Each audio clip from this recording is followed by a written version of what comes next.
Kayaknya tim-tim seperti ini yang menjadi masalah terutama dari pasukan Sintayong ya. Melawan Irak sebetulnya ini kemampuan SDM menurut saya lebih hebat dibandingkan pelatih Irak. Ya kita sebagai netizen yang harusnya bisa bisa menurunkan ekspektasi lah ya. Indonesia sebagai tim debutan bisa sampai ke sini. Ini ya layaklah disematkan sebagai the most unpredictable team.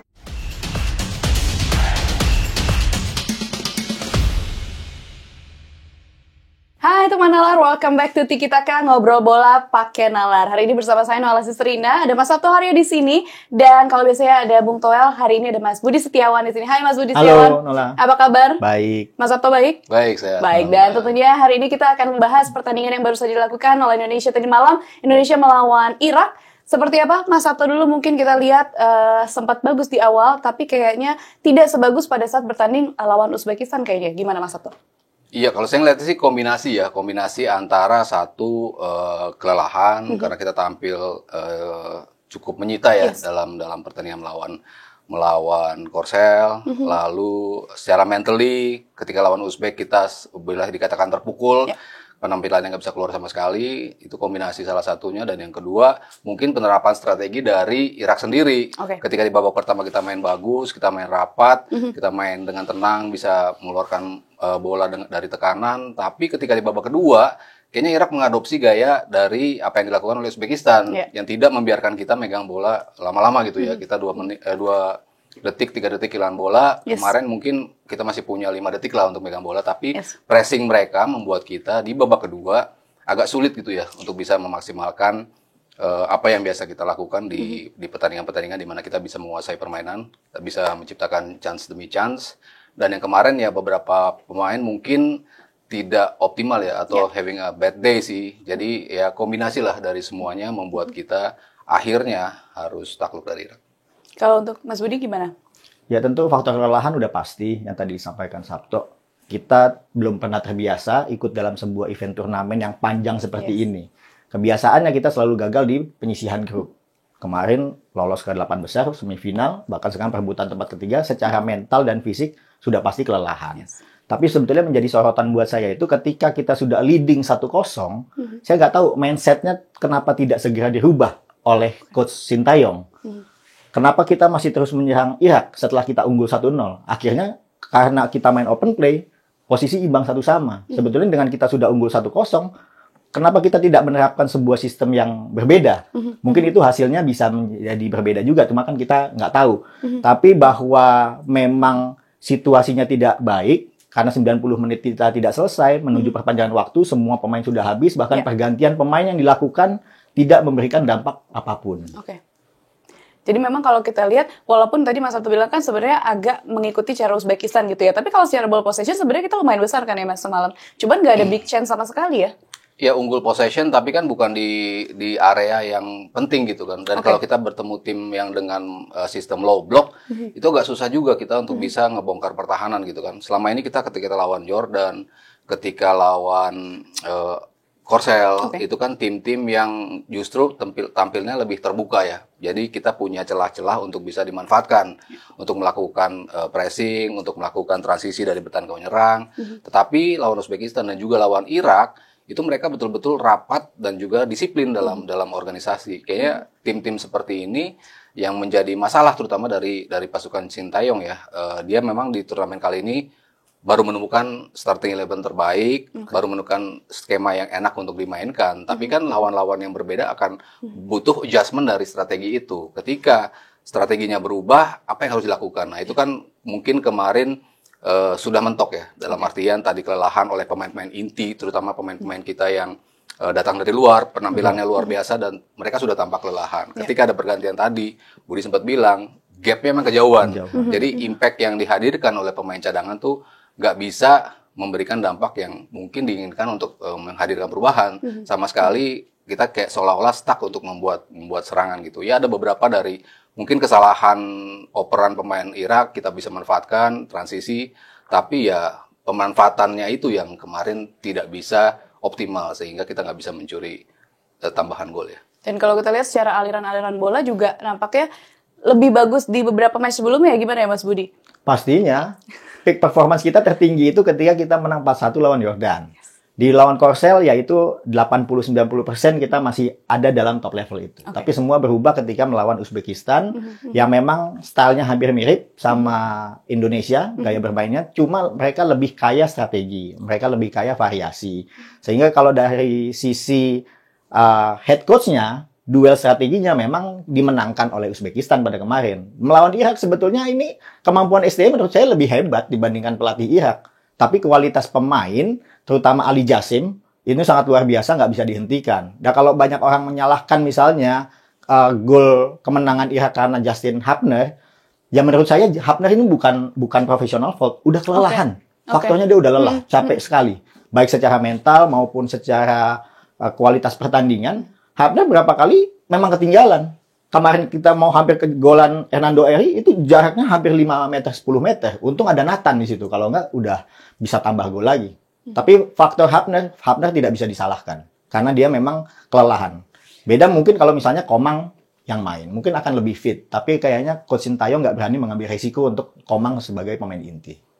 Mas Sabto? Iya, dan Hapner termasuk yang terbaik lah sepanjang turnamen. Kalau nggak ada dia juga kita bakal kebobolan juga. Maksudnya ini kan pemain yang berani melakukan pressing, pemain yang berani untuk ngambil bola dari lawan tanpa melakukan tackle yang kasar gitu ya. Dia berani untuk melakukan press seperti itu, tidak ngambil sekali ambil gitu seperti beberapa pemain kita kan, seperti Ferrari, seperti Rio Fahmi, Fajar Fatur Rahman, itu kan kadang-kadang mereka sekali ambil sehingga kehilangan, digocek dan menjadi sebuah serangan kepada kita gitu. Sementara Hapner dia jauh lebih paham ya bagaimana untuk defense, sehingga kalau dia disalahkan tuh salah besar ya. Memang ini pemain yang kalau nggak ada dia kita nggak akan sampai ke semifinal juga. Tapi kalau misalnya kita bicara dari karakteristik permainan tuh sebenarnya antara Uzbekistan sama Irak, lawan yang lebih sulit buat Indonesia sebenarnya yang mana sih, Mas Sabto dan Mas Budi? Saya sih melihatnya Uzbek ya. Ya? Dari awal saya melihat kita kayaknya akan terhenti oleh Uzbek. Tapi prediksi saya lawan Irak seharusnya bisa menang gitu ya. Dibandingkan nanti harus lawan Gini gitu ya. Saya lebih prefer ketika lawan Irak karena gaya mainnya mungkin sama Qatar mirip, sama Jordan mirip, mungkin individual brilliance yang membedakan. Si Jassim itu yang membedakan kemarin. Cuman kalau Uzbekistan dari awal saya katakan ini tim di timnas seniornya mungkin tidak terlalu mentereng gitu ya. Tapi di level usia emang tim ini luar biasa. U17 Piala Dunia ikut, U20 juara Asia, U23-nya juga mereka selalu sampai semifinal dan final dalam 3 perhelatan terakhir. Sekarang juga sampai final lagi. Kan itu suatu bukti kan bahwa di level usia ini tim sangat sulit untuk dibendung, dan terbukti kita memang kalah kualitas jauh ya dari sisi strategi, dari sisi penerapan disiplin, semuanya kita kalah total ya dibanding Uzbekistan. Ya Irak mungkin sedikit levelnya di bawah Uzbekistan, ya, dan buktinya kita bisa mencuri gol, dan Irak selalu kebobolan juga sepanjang turnamen ini kan, oleh Thailand, oleh Tajikistan, oleh Arab Saudi, mereka selalu kebobolan, dan kebukti kita bisa ngebobol mereka. Tapi ya gol balasan mereka tuh agak sedikit memukul kita ya, karena cepat terjadi, kita cetak gol, mereka cepat bisa membalas. Mindset yang akhirnya membedakan, mentality dan juga mindset. Kalau secara mental gimana Mas Budi? Karena kan kalau kita lihat dari match-match sebelumnya, kita sebenarnya lihat Indonesia nggak inferior ya, justru tampil dengan cukup confident gitu. Nah, kemarin pada saat pertandingan tadi malam, mental gimana? Ada beberapa advantage sebetulnya yang didapatkan Indonesia selama event turnamen Piala Asia U23 ini. Memang di pertandingan pertama kita kalah lawan Irak karena faktor X wasit. Oleh Qatar ya? Lawan Qatar. Tapi di pertandingan melawan Australia, melawan Yordania, dan khususnya melawan Korea Selatan, kita mendapatkan keuntungan VAR yang kemarin sempat diperdebatkan ketika melawan Uzbekistan. Artinya sebetulnya yang kayak begitu tuh Korea aja nggak bisa comeback ketika gol mereka dianulir.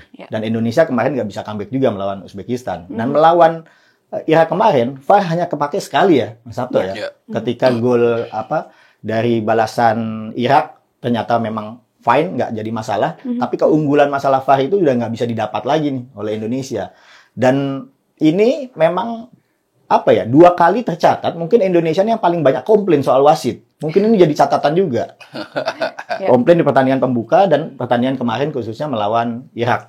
Nah, ini komplain secara resmi dan komplain dari netizen juga. Oh iya, itu udah kompak itu. Jadi, pada saat melawan Uzbekistan juga sebenarnya ya, Mas Sabto ya, banyak komplain juga kalau nggak salah ya. Betul. Iya, karena memang beberapa ya menurut versi netizen memang harusnya nggak terjadi gitu. Cuman kalau saya pribadi melihat semuanya fair kok. Semuanya memang layak dijatuhkan setelah VAR. Rizky Ridho memang layak mendapat kartu merah. Saya jelaskan karena open stats itu jelas sebuah pelanggaran yang wajib mendapatkan kartu merah gitu. Kalau dia misalnya nendangnya begini tapi dia nggak meluruskan kaki gitu dengan full extend, ya mungkin itu nggak akan jadi kartu merah. Cuman kalau begitu dia terbuka statsnya, otomatis wasit melihat ada intensi untuk mencederai lawan. Jadi otomatis dia mendapatkan kartu merah. Untuk offside-nya Ramadan Sananta kan sebetulnya mirip dengan Korsel ya. Betul. Maksudnya dia yang nggak dapat bola, pemain belakang yang nyundul seperti kita menghalau gol pertama Korsel, tapi kok offside gitu kan? Pemain Koreanya dinilai menghalangi atau infringement ya terhadap pemain bertahan kita dan juga menutupi kiper.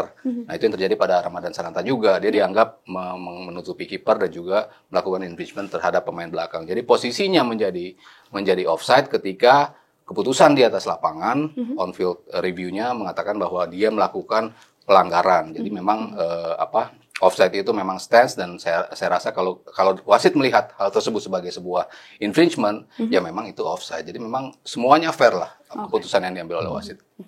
Jadi memang pengaruh-pengaruh wasit, maksudnya kan viral banget ya Mas Sato, Mas Budi di mana-mana emang wasit, maksudnya cenderung banyak yang menyalahkan wasit. Tapi kalau menurut Mas Sato dan Mas Budi itu cukup fair lah ya berarti. Cukup. Nah Mas Budi, kalau semalam kita lihat dari abis gol Ivar Jenner, kan Indonesia malah agak melempem dan malah kebobolan gitu ya. Apakah ini karena absennya Rizky Ridho? Salah satunya pasti itu.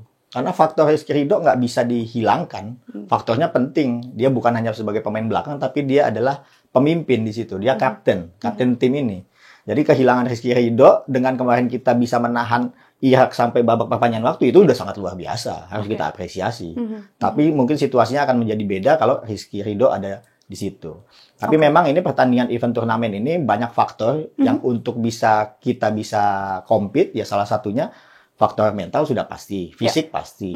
Ketiga, faktor pengalaman. Indonesia sebagai tim debutan bisa sampai ke sini. Ini ya layaklah disematkan sebagai the most unpredictable team ini ya. Sangat layak. Jauh melebihi ekspektasi. Melebihi ekspektasi. Yang awalnya banyak di underestimate juga bahkan ya. Cukup di Iya. underestimate sama Coach Jordania ya, Mas Sabto ya? Iya. Kayaknya kita juga sebenarnya underestimate juga kan. Maksudnya ketika nggak full tim, cuma 4 pemain asing kita yang bisa bermain, kayaknya nggak cukup nih untuk bisa keluar dari grup yang sebetulnya kan di atas kertas Jordan luar biasa, finalis Piala Asia kemarin, Australia, Korsel, kita nggak dianggap bakal bisa lolos lah ya. Kita lolos saja. Target dari Pak Erick Thohir sudah terpenuhi. Target individu dari Sintayong, enggak, kita masuk semifinal, sudah terpenuhi juga. Jadi sebetulnya ya kita sebagai netizen yang harusnya bisa bisa menurunkan ekspektasi lah ya. Maksudnya kita sampai sini aja tuh udah jauh melebihi ekspektasi. Maksudnya kok target kita ujuk-ujuk jadi juara dan harus mendapatkan tiket Olimpiade, itu kan sebetulnya angan-angan awalnya gitu. Tapi udah kadung sampai sini ya kenapa enggak gitu. Dan tentunya pasti kita harus tetap berbangga ya, karena sudah jauh lebih ekspektasi dari target-target awal. Coach STY tadinya awalnya bilang semifinal, ternyata maju lagi, bahkan perebutan juara ketiga. Nah, kalau dari permainan tadi malam, yang sebelum-sebelumnya selalu bagus performanya, yang selalu digadang-gadang sebagai salah satu man of the match, Hernando Ari. Nah, sayang sekali tadi malam harus melakukan blunder. Gimana Mas Budi melihatnya? Ya, Hernando berada dalam tekanan. Selama ini dalam beberapa kali pertandingan, dia selalu menjadi pahlawan. Iya. Yang dia anggap sebagai penyelamat Indonesia, ya dalam situasi kemarin posisi 1 sama, semua ingin segera menyelesaikan pertandingan 90 menit. Suasana kebatinan pemain di lapangan itu kemarin semuanya pengen selesai 90 menit, tapi nggak bisa ternyata, dan itu mempengaruhi semuanya. Capek juga udah, Hamdah udah nggak bisa lari seperti biasanya. Jadi semua faktor itu ngumpul jadi satu, ditambah lagi ekspektasi semua publik, masyarakat Indonesia, mulai dari penjabat sampai rakyat, pengennya kita bisa langsung menang lawan Irak untuk mengunci slot otomatis lolos ke Olimpiade. Tekanan ini yang nggak bisa dihadapin sama pemain-pemain ini yang relatif lebih muda. Walaupun mereka muda, tapi mereka bukan kekanak-kanakan. Mereka harapan bangsa. Ya walaupun ya mungkin ada sedikit blunder ya ketika dia maju, tapi kan terselamatkan oleh Nathan ya. Jadi kalau secara overall di turnamen ini ya Hernando salah satu pemain terbaik kita juga gitu kan. Ini pemain 3 kali membendung penalti gitu, 1 lawan Australia dan 2 di perpanjangan waktu di adu penalti melawan Korsel. Itu udah menunjukkan performa yang luar biasa. Di samping kemampuan dia dalam shot stopping, menjemput bola di udara dia kan juga luar biasa. Iya. Menurut saya tuh dia salah satu kiper terbaik kita yang bisa mengambil crossing, selalu on point gitu, nggak pernah gagal bola yang dia petik di udara itu. Jadi suatu bukti juga bahwa ini pemain walaupun orang mengatakan sempat buat blunder, tapi kan nggak jadi gol.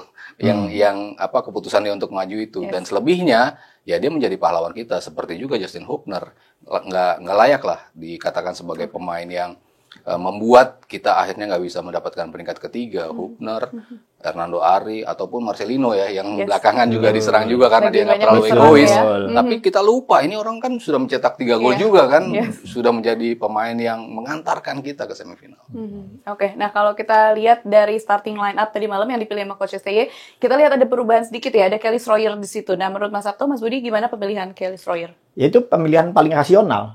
Oke. Saya menyadari kenapa STY akhirnya tidak favorit menggunakan Sananta, karena walaupun Sananta produktif, tapi bukan pemain yang bisa in touch dengan strateginya STY. Jadi walaupun pemain sehebat apapun, kalau pelatih melihat ini nggak sesuai dengan style of play pelatih, pasti nggak akan dipakai. Nah pertanyaannya kenapa Sananta selalu dipanggil? Kan begitu, apakah ada faktor lain selain sepak bola atau enggak? Karena faktor Lili Pali tidak dipanggil ke tim nasional, itu dia jelas, deliver pesannya jelas. Kita nggak membutuhkan pemain yang usianya sudah senior. Oke. Itu cut off-nya jelas di situ. Nah, artinya dengan Sananta kemarin masuk pun juga nggak bisa merubah apapun. Karena satu, walaupun Sananta produktif, tapi dia nggak bisa paham dengan apa yang diinginkan oleh stylenya STY. Jadi pergantian Sananta walaupun dia misalnya main dari menit pertama atau main di tengah-tengah, tetap nggak akan memberikan dampak. Pilihan yang paling rasional dengan Kelly kemarin masuk ya itu sangat bisa dimengerti. Oke. Dari Mas Sabto? Iya, kalau Ramadan kan tipe striker yang butuh di feeding sama rekan-rekannya, dan itu sepanjang turnamen kecuali melawan Korsel ya, yang dia dapat 3 sundulan, yang 3-tiganya memang nggak bisa dia deliver menjadi gol, tapi kan paling nggak dia menunjukkan positioning gue bagus untuk bisa menerima umpan, untuk bisa berada di kotak penalti pada saat bola itu datang. Nah, lawan Uzbekistan kan dia terlihat terisolasi karena kita nggak ada bisa ngirim umpan ke dalam kotak penalti. Itu yang menjadi masalah kita ketika melawan Uzbekistan. Lalu ketika kemarin menjadi pemain pengganti pun balik lagi nggak ada feeding, nggak ada support yang harusnya diberikan kepada Sananta. Jadi kan dia memang tipenya berbeda dengan strike yang memang dia jago cari ruang, ikut bantu defense, pergerakannya tuh bisa memerdekakan rekan-rekannya untuk bisa masuk ke kotak penalti. Kan Sananta pemain yang betul-betul berbeda. Dia betul-betul predator murni di dalam kotak penalti. Lo kirim gue bola, gue akan eksekusi. Nah, kiriman bola itu yang nggak didapat sehingga akhirnya Ramadan terlihat sebagai pemain yang cuma lari-lari doang di lapangan. Nah, beda dengan Kelly, emang dia punya determinasi untuk memanfaatkan kanal-kanal di kiri kanan ya. Dia punya kecepatan yang bagus, keputusan untuk nembaknya yang di luar kotak penalti juga cukup bagus, sehingga wajar dia menjadi pilihan untuk bisa menekan Irak agar tidak melakukan serangan ke kita. Yang seperti yang kita tahu juga nanti kan di tanggal 9 ya, kalau nggak salah tanggal 9 kita akan masih ada kesempatan untuk mendapatkan tiket Olimpiade Paris dengan melawan Guinea. Nah, peluangnya sebesar apa, Mas Budi? Peluang, sebetulnya peluangnya sama antara Indonesia atau Guinea. Tapi memang profil Guinea ini walaupun semua pemainnya rata-rata sebagian besar itu main di Eropa, tapi kalau ngelihat performance timnya di Piala Afrika, ternyata juga nggak hebat-hebat amat. Artinya kita beda profilnya dengan Uzbekistan, yang pemainnya memang main di Eropa, tapi secara materi tim, permainan timnya itu betul-betul solid. Nah, kita bisa memanfaatkan itu. Kebesaran nama pemain-pemain Guinea di Eropa, pengalamannya mereka belum tentu bisa inline dengan prestasi mereka di tim nasional. Jadi sebetulnya kita bisa mengatasi mereka di playoff di Paris besok. Yang kedua, ini penting bagi official dan pemain untuk menetapkan tekadnya dulu. Masih ada keinginan nggak nih untuk lolos Olimpiade? Karena sebetulnya target PSSI 1 sudah tercapai, lolos 8 besar. Target pribadinya Coach Sintayong juga sudah tercapai, 4 besar. Tapi beliau kan nggak pernah ngomong kita akan bawa Olimpiade. Nah ini harus di reset ulang nih. Targetnya mau kemana nih setelah besok ke Paris? Jangan-jangan memang betul kita ke Paris tapi cuma sampai tanggal 9 doang. Nggak ikut Olimpiade. Nggak salah sih ke Paris ya. Iya. Nah, tantangan ketiga, ini apakah pemain abroad ini akan ikut main tanggal 9. Oke. Nathan, Marcelino, Hapner, Rafael, apakah mereka akan main? Ini PR besar nih. Kalau sampai mereka nggak bisa main tanggal 9, udah deh, kita game over yang udah selesai. Gimana Mas Sabto? Peluangnya Iya. optimis nggak bisa masuk ke Olimpiade? Tergantung pemainnya, balik lagi. Tergantung Line materi. up ya. Betul, kita tahu lah, kita digendong oleh pemain-pemain ini. Mereka terlihat sekali kualitasnya beda ketika pemain cadangannya yang masuk menggantikan mereka. Itu sulit untuk bisa menjaga konsistensi kestabilan tim. Sehingga kita jelas butuh mereka. Kasus Nathan, ya mungkin belakangan dia selalu menjadi cadangan sebetulnya di Heerenveen, sehingga dia pergi pun nggak masalah juga bagi Heerenveen. Ado Den Haag pun seperti itu. Rafael juga jarang dipanggil juga ke tim inti dan tim cadangan juga. Sebetulnya kalau dia bermain buat kita juga nggak ada masalah juga buat tim gitu. Jadi hadirnya mereka, ya mungkin Hapner ya, ketika Cerezo Osaka bermain kan Liga Jepang sedang bermain. Jadi dia apakah dia mendapatkan izin apa enggak, ini yang menjadi kendala. Sama akumulasi. Oh dia dapat akumulasi Dapat ya? akumulasi. Oh iya betul.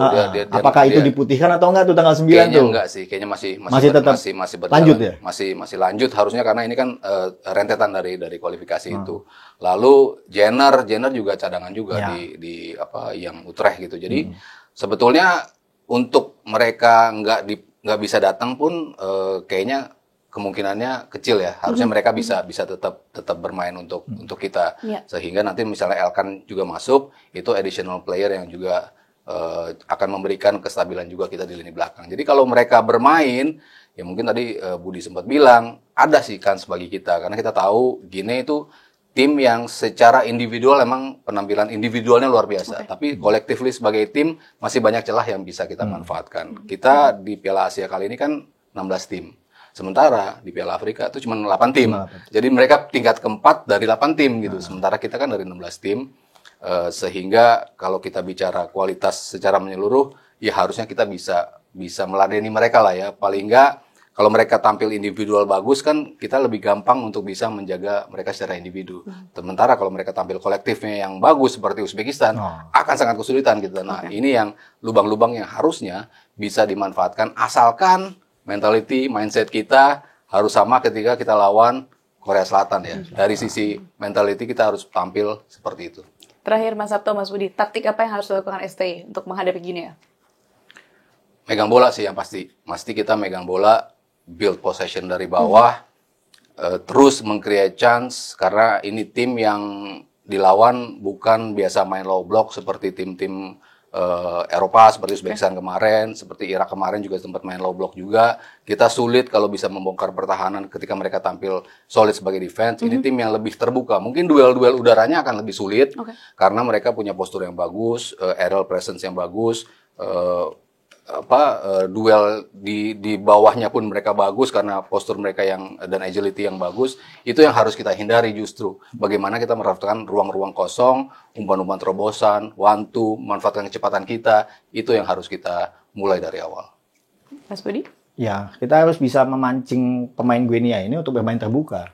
Karena sebetulnya kan kekuatan tim Indonesia ini adalah memancing para pemain mereka itu untuk berani menyerang. Disitulah baru serangan counter attack Indonesia tuh efektif dan efisien. Yang kedua, harus mencetak gol lebih banyak. Jangan ada lagi kesalahan-kesalahan, ada pemain yang tidak mau bekerja sama. Tujuannya adalah mencetak gol lebih banyak. Siapapun yang mencetak gol itu urusan kedua, yang penting kita menatap kemenangan tanggal 9 menuju Olimpiade Paris. Bukan sekedar main ke Paris untuk ikut playoff. Iya, Bukan benar-benar. ikut Paris Fashion Week ya? Oh, jangan. Jangan, kan waktu itu mereka udah fashion show beberapa di sini udah, juga ya. Pada saat jersey launching itu kan udah ada yang fashion show juga. Jadi jangan di Paris ya. Oke, Mas Budi, thank you so much. Mas Sabto, terima kasih banyak juga untuk analisanya hari ini. Nah, buat teman-teman semua, jangan lupa ya share juga pendapat kalian dan prediksi kalian di kolom komentar. Jangan lupa like, share, and subscribe. Saya Nola Sisterina, Mas Sabto Haryo, dan Mas Budi Setiawan pamit undur diri. Sampai jumpa.